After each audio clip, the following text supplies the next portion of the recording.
Hello and welcome to MasterChartsTrading.com market recap for the weekend in Friday, December 26, 2014. This recap will look at stock market, which is making a new highs, and also we'll look at market breadth. And I see so far no divergences in the AD lines, and the market breadth is bullish. Looking back to 2007, we'll look at what the market looked like back then versus today, and we'll examine whether or not there were tapping patterns that are in place right now. Sell signal was generated on bonds, and we closed our position in treasuries. Gold miners yet again are indecisive and kind of moving sideways, but I do maintain a bearish bias. Oil is consolidating within a bigger downtrend, and I'll show what it will take to at what level the oil will likely continue its downtrend. So let's look at the stock market. And I've shown this chart in the past. This is a chart of S&P 500 large cap index, SPX. So we had several buy signals in the past few months. The latest buy signal occurred just recently on the 18th of December, and we entered the market on that date. And since then, we're up about 2% or so, a little over 2%. So this chart is posted on the MasterCharts.com website, and you can look on blogs and search for this chart there. I'll show at the end how to find all of this information. So this chart is still in public information. You can look and follow along there.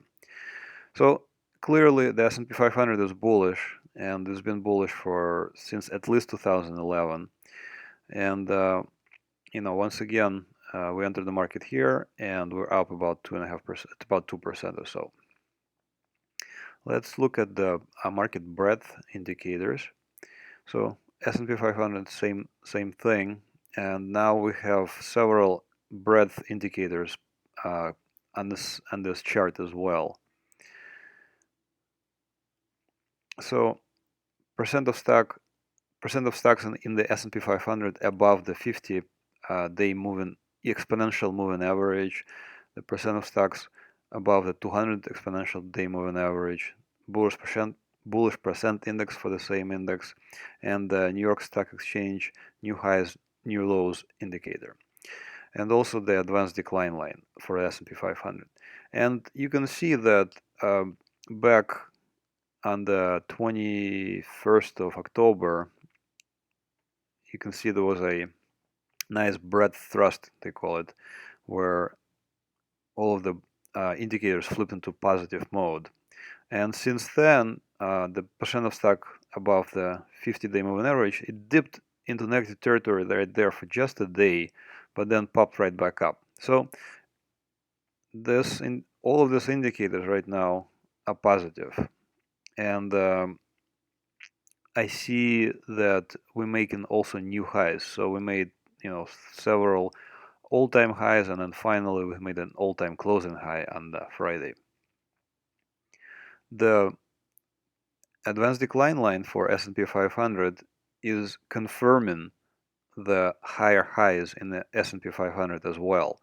So for example, you could see here and here, it's a high, and then finally right there, when a new all-time high happened, the S&P 500 advanced decline line also made a new all-time high.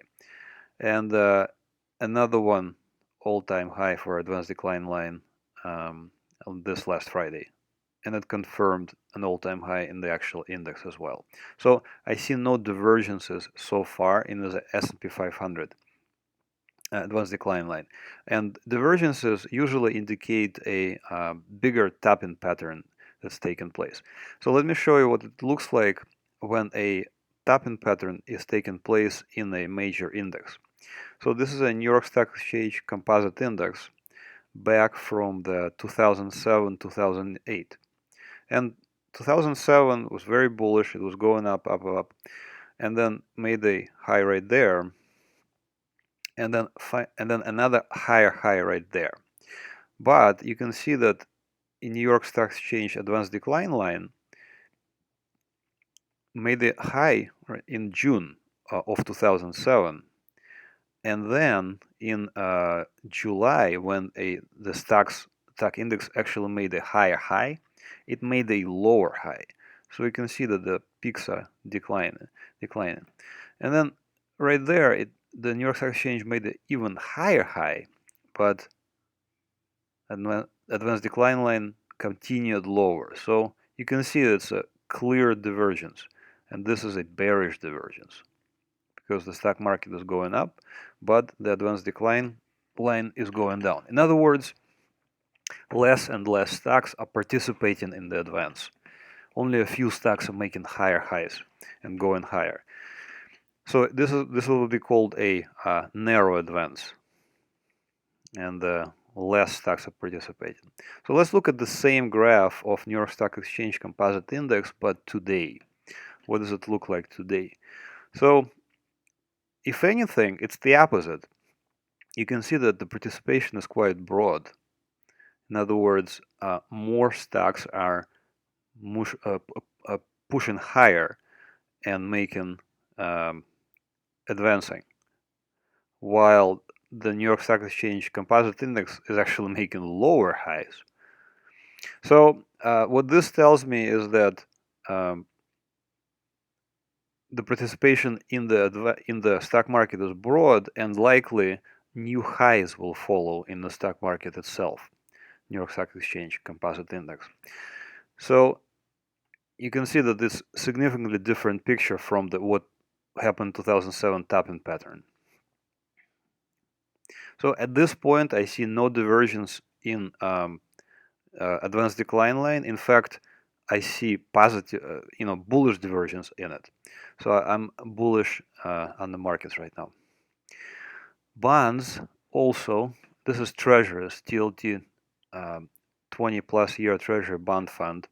Also, bonds are bullish, and they've been bullish since, I believe, March of 2014. Several buy points were generated by our trading system along the way, and then the final latest buy point was on the November 7th and November 24th. We entered the market around here, and we were up about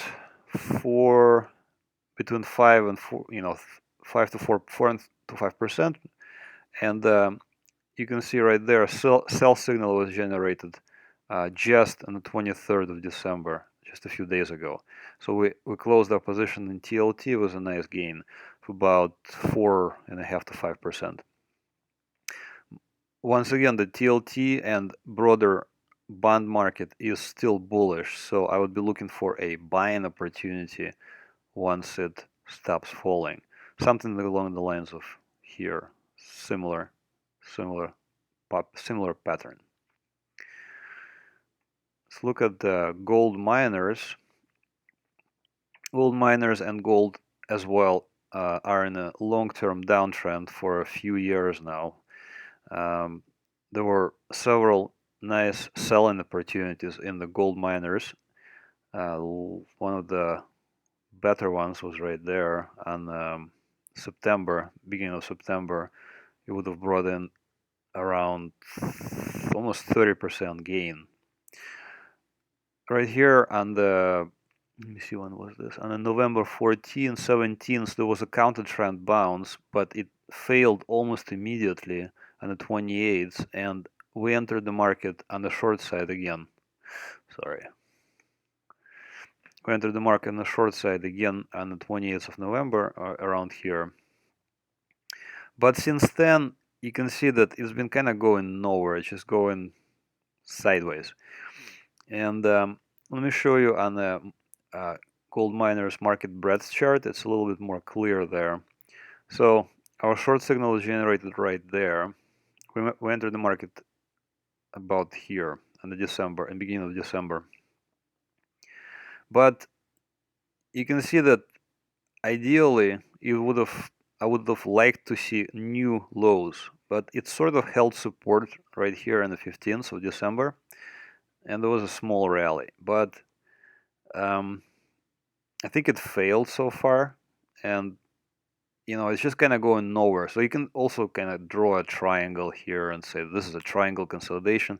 Triangle consolidation within a bigger downtrend would mean that once it breaks triangle support, triangle trend line, we'll see new lows. So I'm bearish, and I'm seeing, if it closes below this level of about 17, especially on the weekly basis, I'm almost certain that we will see new lows and this low will be taken out. At this point, it's still kind of struggling. So, we'll see.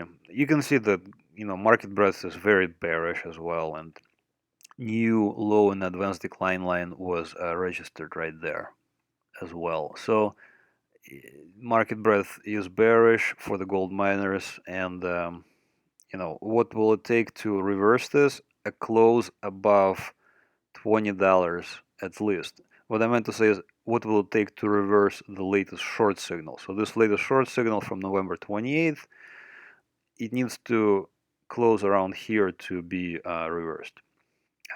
It's possible. Anything is possible.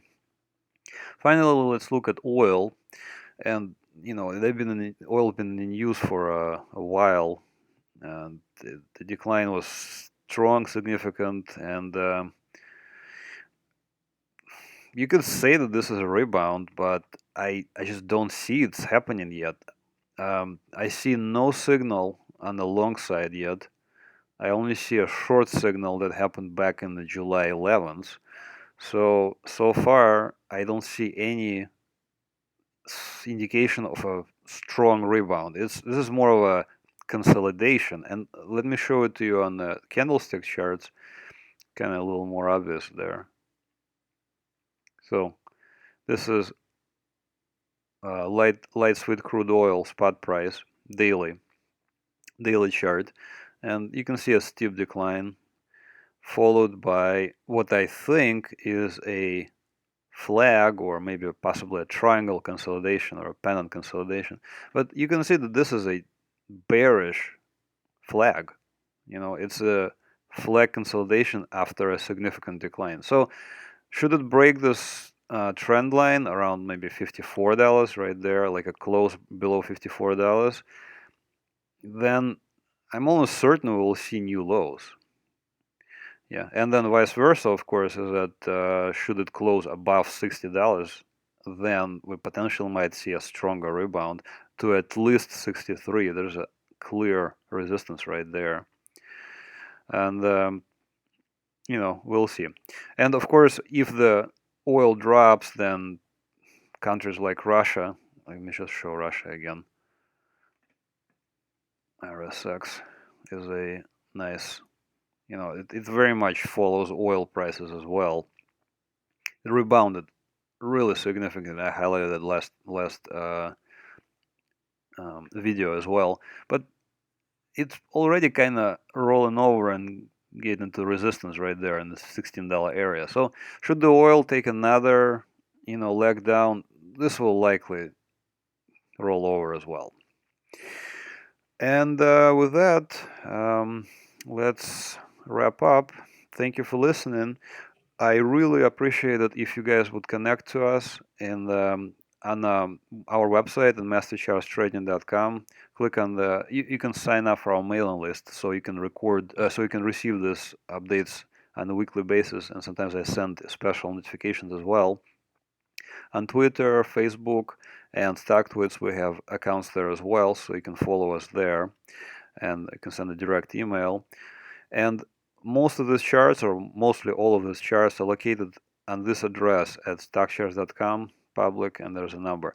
There's also a link on MasterChartsTrading.com to go to the public charts as well. And with that, thank you for listening, and have another great trading week. Goodbye.